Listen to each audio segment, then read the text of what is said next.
આખી દુનિયા ભારતના આ 5 હિન્દુ રાજાઓને માને છે. જાણો તેમનો ઇતિહાસ. આ શ્લોક વીર ભોગ્ય વસુંધરા ભારતના આ 5 હિન્દુ રાજાઓને દર્શાવે છે. આ છે દેશના આવા 5 હિન્દુ રાજાઓ જેમની લોકપ્રિયતા આખી દુનિયામાં છે. પોતાની શક્તિના બળ પર તેણે માત્ર રાજા જયચંદ્ર સાથે મળીને પૃથ્વીરાજ અને તેના મિત્ર ચાંદબ્રદાઈને પકડી લીધા અને તેમની હત્યા કરી નાખી. બે મહાન રાજા પોર્સનો ઇતિહાસ. જ્યારે પણ ભારતના મહાન હિન્દુ રાજા પોર્સનું નામ આવે છે ત્યારે એક ભારતીય તરીકે આપણું માથું આપોઆપ ઊંચું થઈ જાય છે. પોરસ સિંધુનો રાજા હતો. તે સિકંદર સાથે એટલી બહાદુરીથી લડ્યો કે વિશ્વ વિજેતા સિકંદર પણ તેની હિંમત આગળ ઝૂકી ગયો. રાજા પોર્સનું સામ્રાજ્ય સિંધુ નદીથી લઈને ચેનાબ નદી સુધી ફેલાયેલું હતું. પોરસ ધ ગ્રેટ અને એલેક્ઝાન્ડર વચ્ચે હાયડાસ્પેસનું યુદ્ધ 326 બીસી થયું હતું. તેમના મૃત્યુની ચોક્કસ તારીખનો કોઈ પુરાવો નથી.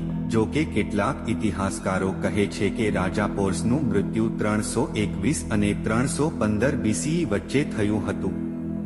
3 સમ્રાટ અશોકનો ઇતિહાસ. સમ્રાટ અશોકની બહાદુરી વિશે કોણ નથી જાણતું?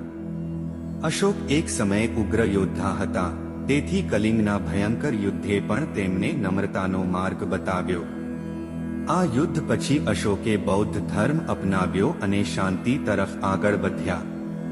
એવું કહેવાય છે કે કલિંગ યુદ્ધ દરમિયાન લગભગ 1 લાખ લોકો મૃત્યુ પામ્યા હતા.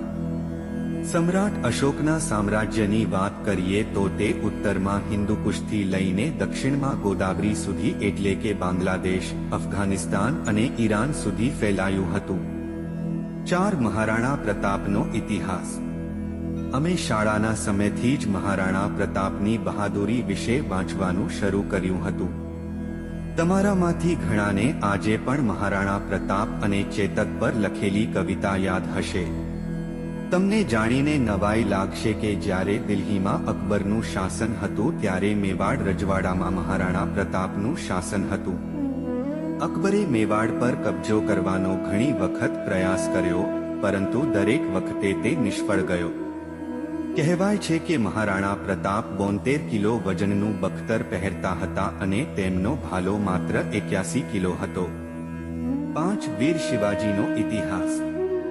શિવાજીની બહાદુરીનો પુરાવો એ હકીકતમાં રહેલો છે કે તેમના નામની આગળ વીર શિવાજીનો ઉચ્ચાર કરવામાં આવે છે.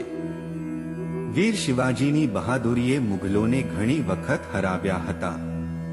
તેમના પિતાનું નામ શાહજી ભોંસલે અને માતાનું નામ જીજાબાઈ હતું. જો કે એવું કહેવાય છે કે તેમનો ઉછેર તેમના સ્થાનિક વાલીઓ દાદાજી કોંડદેવ, જીજાબાઈ અને સમર્થ ગુરુ રામદાસની દેખરેખ હેઠળ થયો હતો. શિવાજી કદાચ એવા થોડા હિન્દુ રાજાઓમાંના એક હશે જેમની સેનામાં મુસ્લિમ યોદ્ધાઓ હોવાનું કહેવાય છે.